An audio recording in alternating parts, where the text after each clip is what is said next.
मुख्यमंत्री नीतीश कुमार लोगों के जीवन स्तर सुधारने, उनके काम को आसान बनाने के लिए नई पहल की है। क्या है वो पहल? सबसे पहले आप ये रिपोर्ट देखिए, फिर खबर तो समझिए।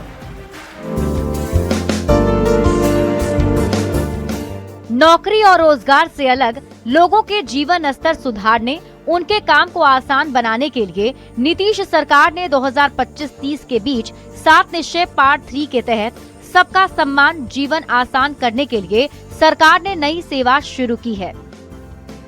इसके लिए सरकार ने एक QR कोड भी जारी किया है।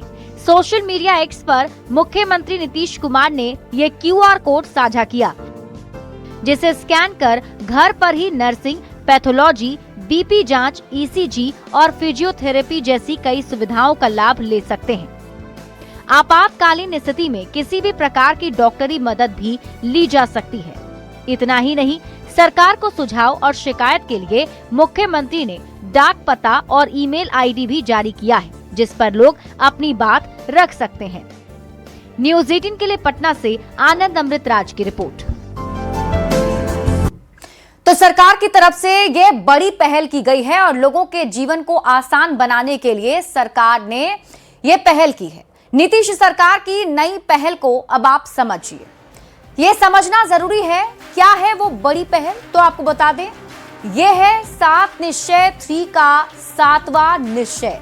इस बार 7 निश्चय पार्ट 3 जो लागू किया गया है, सरकार की तरफ से लक्ष्य रखा गया है, उसका ये 7वां निश्चय है, जिसके तहत सबका सम्मान, जीवन आसान, ये संकल्प सरकार ने लिया है।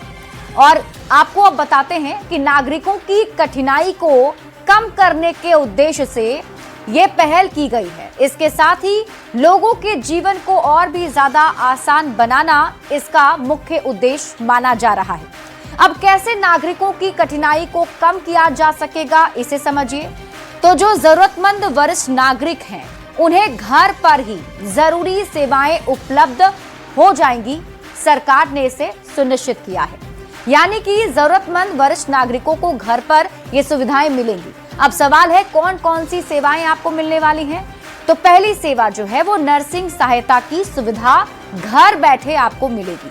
पैथोलॉजी जांच की सुविधा भी सरकार घर पर ही प्रोवाइड कराएगी।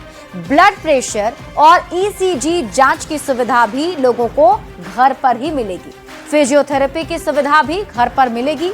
और अगर इमरजेंसी होती है तो इमरजेंसी में सभी प्रकार की मेडिकल हेल्प आपको घर बैठे मिल सकेगा। अब कैसे घर पर जरूरी सुविधा आप ले पाएंगे या सीनियर सिटीजन उठा पाएंगे इसका फायदा, इसे समझिए। तो सरकार ने QR कोड जारी किया है और आपको इस QR कोड को स्कैन करना है। जैसे ही आप इस QR कोड को स्कैन करेंगे, आपके सामने पूरी लिस्ट आ जाएगी। CM नीतीश कुमार ने आज ही इस QR कोड को जारी किया है। अब आप खबर तो समझिए, सिर्फ आपको सुविधा ही नहीं मिलेगी, बल्कि आप सरकार को शिकायत और सुझाव भी दे सकते हैं। अगर आपको कोई तकलीफ है तो आप इस पर शिकायत भी दर्ज करा सकते हैं। सुझाव के लिए CM नीतीश कुमार ने डाक पता और ईमेल ID भी जारी किया है, जिस पर आप अपने सुझाव सरकार को भेज सकते हैं। नीतीश सरकार की नई पहल से क्या फायदा होगा, तो अब आप इसे समझिए। तो लोगों का जीवन बेहतर होगा और लोगों को आसानी होगी। खास तौर पर बुजुर्ग जो कि कहीं जाने में असमर्थ होते हैं, उन्हें घर बैठे ये सुविधा मिल जाएगी।